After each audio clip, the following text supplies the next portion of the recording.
El absolutismo surge en Europa en el siglo XVI.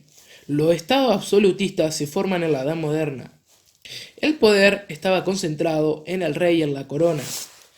La primera etapa del absolutismo se da en Francia con Enrique IV, también en Inglaterra con los Tudor. Una característica muy importante del absolutismo fue el derecho divino, que era una de las premisas del Estado absolutista. Luego se da la segunda etapa que se dio en el siglo XVII y XVIII. Fue una etapa de esplendor para Francia, por la victoria de los 30 años que había fortalecido a Luis XIV, apodado el Rey Sol. Francia se había convertido en una de las monarquías más importantes. Gracias al derecho divino, Francia no acataba la ley. La monarquía se convierte en un despotismo. El despotismo se exige evidencia de parte de sus súbditos. Se pretendía la unidad religiosa y se rechaza el derecho divino a rebelión. El rey controlaba las funciones estatales, municipios y gremios. El mercantilismo controlaba la economía, el rey y la corona.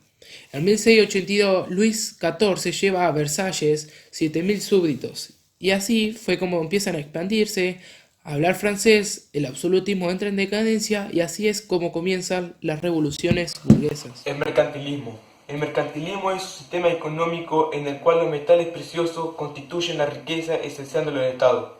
Aconsejaban que el Estado interviniera en la economía del país, regulando, protegiendo algunas actividades. Algunas medidas económicas tomadas fueron aumentar exportaciones, reducir las importaciones para evitar el pago en oro y plata, y al mercantilismo no le importaba mucho la agricultura por los pocos ingresos que generaba esta. La Guerra de los 30 Años fue una guerra librada en la Europa central en los años 1618 al 1648, en la que intervinieron la mayoría de las grandes potencias europeas de la época. Francia logró imponerse desplazando a España. Las potencias se interesaron además por conquistar colonias, para venderle sus productos y obtener de ellas metales preciosos y materias primas.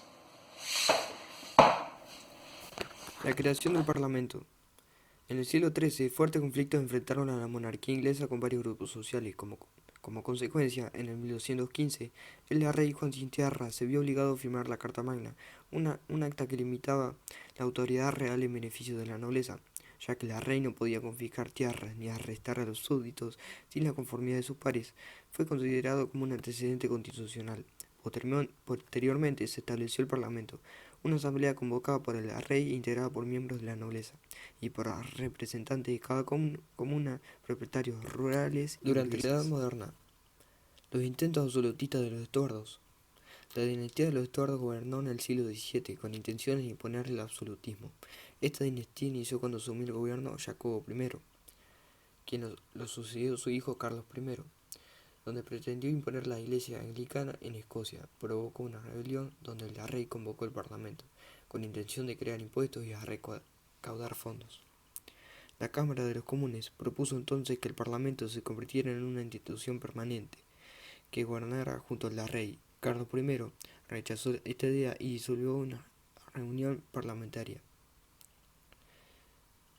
donde hubo consecuencias. El parlamento toma el poder y gobierna sin el monarca, donde se produce una guerra civil del 1642 al 1649. Carlos I cuenta con el apoyo de alta nobleza en el clero anglicano y los sectores católicos. Carlos I es derrotado por el ejército dirigido por Oliver Cromwell en el poder.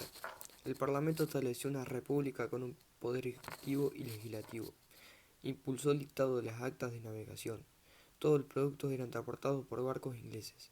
Impulsó el desarrollo de la flota y las rutas comerciales. La Revolución de 1688, tras la muerte de Cromwell, favoreció el regreso de los estuardos. Toma el trono Carlos II. Su sucesor fue Jacobo II. Quiso gobernar sin consentimiento el Parlamento.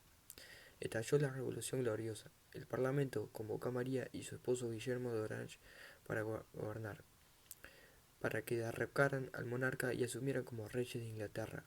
Guillermo aceptó y llegó al país dispuesto a enfrentarse con el rey. Jacobo decidió huir a Francia en el año 1689. Guillermo y María se convirtieron en reyes de Inglaterra después de firmar una declaración de derechos.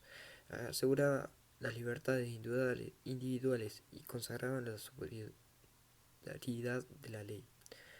Esto puso fin al absolutismo en Inglaterra. Luego de esto gobernó una monarquía parlamentaria, con división de poderes: el judicial a cargo de los tribunales, el legislativo a cargo del parlamento, el ejecutivo a cargo del rey.